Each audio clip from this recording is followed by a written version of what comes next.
Hello and welcome to the Diamond Detective, where the goal is to read more and worry less. I'm Ainsley, and today I want to answer the question, do you need to know Shakespeare to read If We Were Villains?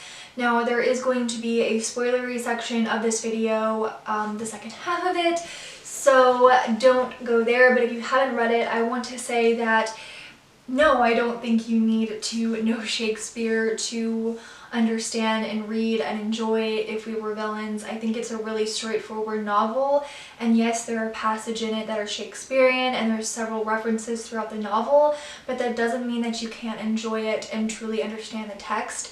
Everything within it is rather straightforward, and I know that this may be an opinion that not everyone has, definitely not everyone has, but just because something is inspired or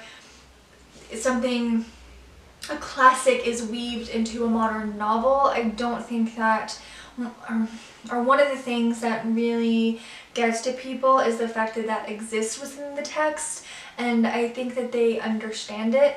Another example of that would be the Song of Achilles. I personally don't think that you need to know mythology or Greek mythology to really understand that, but there's people who think that you do, who may not into it. I've heard people say they felt stupid reading that book, and I think that they overthought it, and that's something that can come into play in If We Were Villains as well. So if you haven't read the novel, I do think just let that go. Let the fact that there's Shakespeare passages and references to Shakespearean text go and read this novel for what it is. Again, it's straightforward, it's not over the top, the entirety of the novel is not spoken in Shakespearean language, and the entire novel is not Shakespearean text. While it may help you in certain ways if you are familiar with Shakespeare or a Shakespearean aficionado, which I certainly am not, then I do think that you can still find yourself being a fan of this novel. I don't like to give novels 5 stars or really do any star rating, but there is some books that I do that for, and If We Were Villains is certainly one of them. I love the way that Emma Rio writes.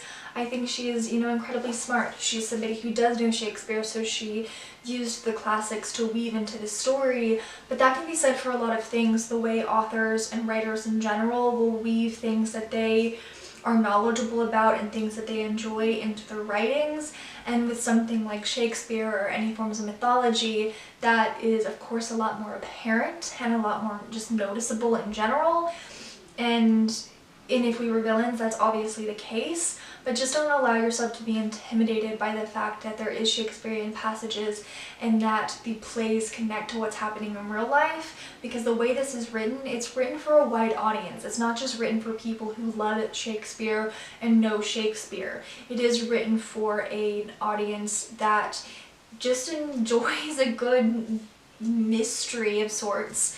While the overall text does have a mystery weaved into it, it's also a lot about the time they're at school and the complexities, and it's also a bit of a coming of age book as well. So if any of these things appeal to you, do not be intimidated by the fact that Shakespeare exists within the text of If We Were Villains. Now I want to get into the spoilery version of this video and share with the readers of If We Were Villains why I love this book so much, why I gave it a 5 stars, and why this is a book I'm not only excited to have read, but excited to read again. Now, I have this beautiful copy. For one, it's a hardback, and one of the things I love about this hardback is it's just very light.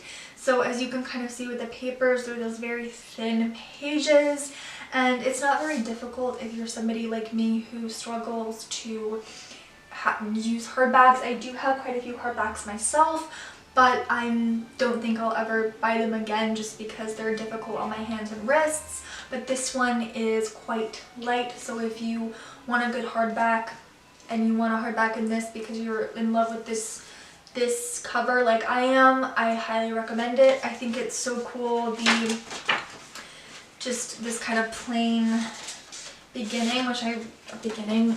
cover, the hard part here, and it's just like this nice little gold text, which I love. But then I absolutely love this too. That's one of the things that I think is great about hardbacks is the detail that goes into making them, and I do think they're really special. I had a lot more tabs here, but I went over everything and just kind of took some notes and took some out because this is the first book, well, not the first book that I ever tabbed because I have tried it before, but this is the first book that I've tabbed in full. Kind of went a little overboard, so I just took it down a little bit. The green, I believe, is for relatability. There's something that I felt relatable, like I felt like it was relatable to me and my experiences. There's probably quite a few more of that through here. And then we have yellow, which is when things are about to change or just the shit hits the fan. Obviously, there's going to be a lot more of that than just the two that I have here, but I did go over and change things a little bit. And then the orange is quotes or just passages that stood out to me. This book has a lot that can stand out to you, person, but I think if you are into theater in any way, it's going to be even more tabbable to you. So I want to share with you just some moments and passages that I wrote down in my Notions app that I found to be the most appealing to me as a reader. And I'm sure that this is one that I've seen quoted around the internet quite a bit, and that was from scene 5, page 335. I actually wondered if okay or something like it might still be possible. And I found this, I believe that was actually one of my orange tabs, which are the green tabs, which were relatable, or maybe it was orange, I don't know. But it's like anytime you read a book and it's like somebody took something out of your head and put it on the page, and I think that's something that's probably more relatable to every single person regardless of their specific admiration or love for this novel. But that was just one of the ones that stood out to me a lot, and I think I heard about it before even reading the book myself, and one of the quotes that inspired me to actually pick this book up. There's this moment from scene 5, page 33. Why is Caesar not a history play? The history plays are confined to English history. What makes Caesar first and foremost a tragedy? Frederick asks, which is the teacher. And by the end of the play, most of the major characters are dead, but Rome is still standing. James says, it's more about the people and less about the politics.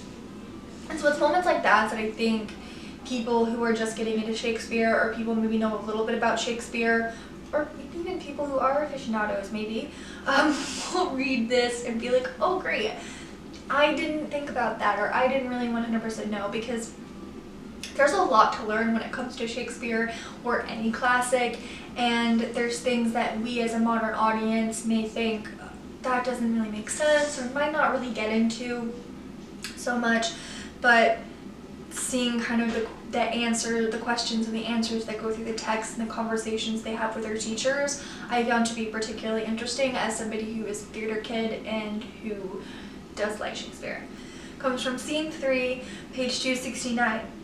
You can't quantify humanity. You can't measure it. Not the way you mean to. People are passionate and flawed and fallible. They make mistakes, their memories fade, their eyes deceive them. And this was said by Oliver to, I put James, by Oliver to Colborne, and I absolutely love this. I think something that really stood out to me about this novel, and that stands out to me about a lot of books that I love, is when characters are allowed to be flawed, when all characters are allowed to be flawed. There's really no, or you may have one that is supposed to be the villain, but every character may do something that is questionable, is wrong, and If We Were Villains is one of the books that do that. And so I found all of these characters interesting and compelling. I wanted to know their stories, I wanted to know their pasts, and anytime there was kind of some information that we were given to learn more about these characters and their relationships outside of their relationships with each other, I was intrigued to know more. I wanted to know more. There's sometimes I'll read a book and I think, I'm not interested in anything that happened before this for these characters, whether it's together or just their past in general. But in a text like If We Were Villains, I'm personally very interested in that.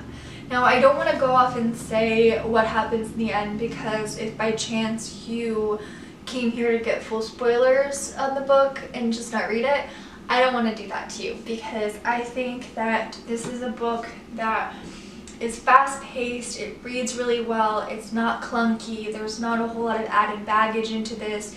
It's very nice and straightforward, even with the Shakespeare in it. So if you haven't read this yet and you think that maybe you got some spoilers here, you got a little bit of passages that you got your eye on the text, no, you do not. This is a great and compelling read, and I really want you to read it if you haven't already. And if you have read it, I would like to know your thoughts and opinions. Do you agree? Do you think that someone needs to be familiar with Shakespeare to read and enjoy this book? Do you have passages and moments within this text that you really enjoyed? If We Were Villains is one of my favorite novels currently. It's at a 5-star rating for me.